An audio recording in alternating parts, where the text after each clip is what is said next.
Hello everyone, स्वागत आपका फिर से एक नई वीडियो में। इंडियाज ग्रेटेस्ट स्टॉक की सीरीज में आज हम बात कर रहे हैं एक ऐसे स्टॉक की जिसने रिटर्न दिया 240% इन 168 डेज। उसके फंडामेंटल्स जानेंगे, अर्निंग्स जानेंगे और बाय और सेल सिग्नल क्या थे, कैसे हम उसमें रिस्क मैनेजमेंट कर सकते थे और करंट सिचुएशन क्या है स्टॉक की, वो जानेंगे। तो कंपनी का नाम है भारत फोर्ज। 2003 बुल मार्केट का ये एक बिगेस्ट विनर है। आइए इसको एनालाइज करते हैं। देखो, पहले तो ये बिल्कुल ही लिक्विड स्टॉक था, मतलब ट्रेडिंग वॉल्यूम बिल्कुल कम थी। यहाँ देखो, आप वॉल्यूम में देख सकते हो बिल्कुल ड्राई अप है। अगर यहाँ देखो 35,000 वॉल्यूम है इसमें, जो कि नाम मात्र है बिल्कुल।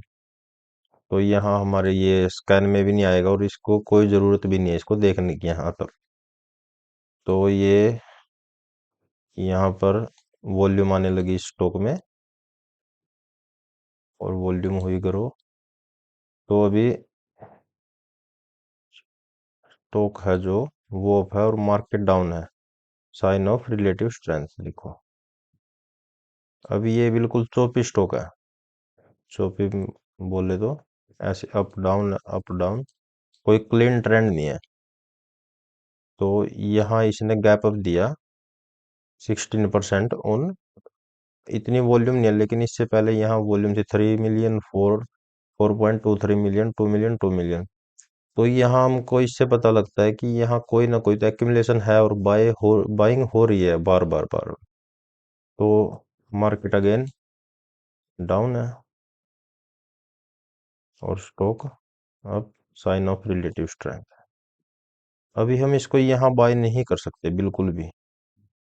यहाँ थोड़ी बहुत हो सकती है, लेकिन हम इसमें साइज नहीं डाल सकते। मतलब हम 40-50% इसमें डाल नहीं सकते अपने अकाउंट का। 10 और 15% तक ही हम इसमें डाल सकते हैं, क्योंकि अभी मार्केट कंफर्म अप ट्रेंड में नहीं है, चौपी मार्केट है और डाउन ट्रेंड में है, हम बियर मार्केट में है। अगर हम यहाँ इसको बाय करते हैं तो हमको यहाँ ये सेल करना पड़ेगा जब ये 20 EMA को ब्रेक करता है। ओके, तो नेक्स्ट स्टॉक ने, मार्केट डाउन है, स्टॉक ने बाउंस किया 65 EMA पे। ये ग्रीन है जो, ये 65 EMA है। और अगेन स्टॉक ने ब्रेकआउट दिया 2 मई को। अगर आपने पिछली 3 वीडियो देखी होंगी, जो मेटल मेटल इंडस्ट्री थी, जो कंपनी थी मेटल इंडस्ट्री से, उन्होंने भी इसी टाइम पे जून मई के अंदर ही ब्रेकआउट दिया, जिससे थीम बिल्ड हुई। और ये भारत फोर्ज भी एक मेटल फैब्रिकेशन ही की कंपनी है। तो हम इसमें थीम बाय कर सकते हैं और हमारे हायर चांस होंगे सक्सेस के। तो यहाँ बाय करते हैं हम इसको। तो अगेन ये भी अप क्लोज हुआ 5.30%।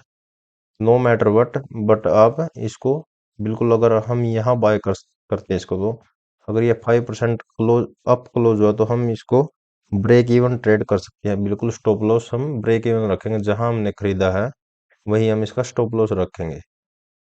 तो अभी हमारी ये रिस्क फ्री ट्रेड है बिल्कुल। तो नेक्स्ट हमारा बाय पॉइंट रहेगा यहाँ, ये अगेन ब्रेकआउट। मार्केट अभी कंफर्म अप ट्रेंड में है। यहाँ अभी तक भी कंफर्म अप ट्रेंड नहीं था स्टॉक में, सॉरी मार्केट में। तो यहाँ हम जैसे 10 to 15% डाल सकते हैं, लेकिन अभी स्टॉक में मार्केट में कंफर्म अप ट्रेंड है। तो हम यहाँ साइज भी डाल सकते हैं और हमारी पिछली ट्रेड भी प्रॉफिट में है। तो इस तरीके से आपको साइज बिल्ड करना होगा। ये टाइम के साथ डेवलप होएगी ये मेमोरी आपकी, अभी एक साथ तो नहीं सीख पाओगे, लेकिन कोशिश करोगे तो हो जाएगा, कोई बड़ी बात नहीं है।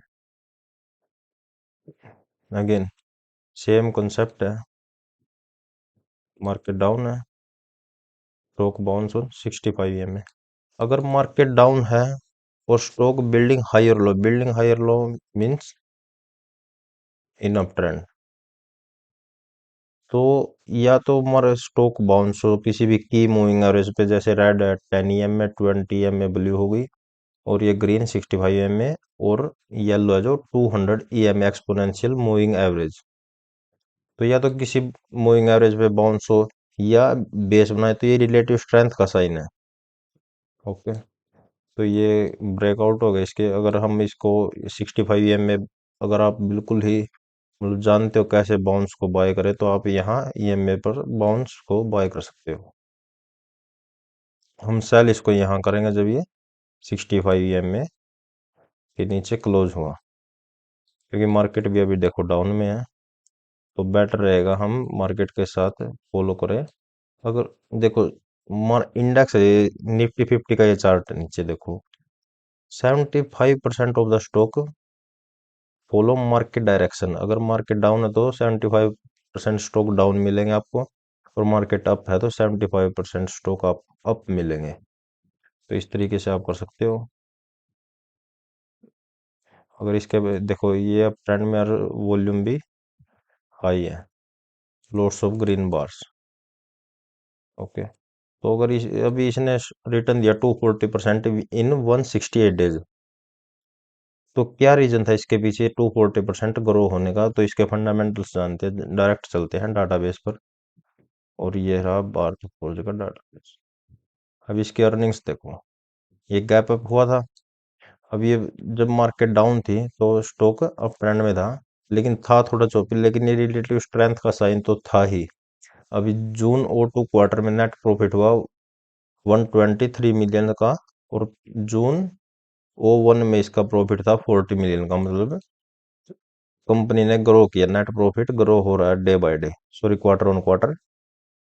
173 मिलियन था सितंबर ओ टू में, और सितंबर ओ वन में 25 मिलियन। मतलब ये 300-400% हो गया होगा, अगर आप ध्यान से देखोगे तो। इसको आप स्क्रीनशॉट ले सकते हो इसका, और पढ़ सकते हो। अगर ये कंपनी ने अर्निंग्स रिलीज की करी, Bharat Forge appoint company secretary, और एक और न्यूज थी इसमें, Bharat Forge board approve raising long term resources, Bharat Forge acquire CDP one of the largest German company. तो मतलब company quarter on quarter basis, year on year basis पे ग्रो हो रही है, प्रॉफिट ग्रो हो रहा है। इसका मतलब कंपनी ने प्रॉफिट कमाया, और तो इंस्टीट्यूशनल बाइंग आई और कंपनी ने ग्रो किया। आपको अगर कोई क्वेरी है तो आप कमेंट्स में डाल सकते हो, कोई भी आपको क्वेश्चन पूछना है तो डाल सकते हो। और ट्विटर पे आप मेरे को फॉलो कर सकते हो, मोमेंटम ट्रेडर, लिंक आपको डिस्क्रिप्शन में मिलेगा। कोई भी क्वेश्चन हो तो आप डाल सकते हो। अगर एक और सोचिए, मैंने जैसे हम बिल्कुल ही स्क्रैच से अगर कोई सीरीज शुरू करें, how to invest in stocks, और बिल्कुल एडवांस लेवल तक जाएं, तो उसके लिए कमेंट डालो, या अभी इसी को हम फॉलो करें, इंडिया ग्रेटेस्ट स्टॉक सीरीज को भी अभी हम फॉलो कर सकते हैं अगर आप चाहोगे तो आप प्लीज कमेंट शेयर और सब्सक्राइब जरूर कीजिए, जिससे मेरे को हेल्प हो चैनल ग्रो करने में, या मेरे को भी मोटिवेशन मिले, जिससे मैं आपके लिए और भी वीडियो डाल सकूं। अगर आपको एनालिसिस में और भी कुछ क्वेरी है, क्या आपका क्वेश्चन है, तो आप बता सकते हो मेरे को। Okay, thank you so much.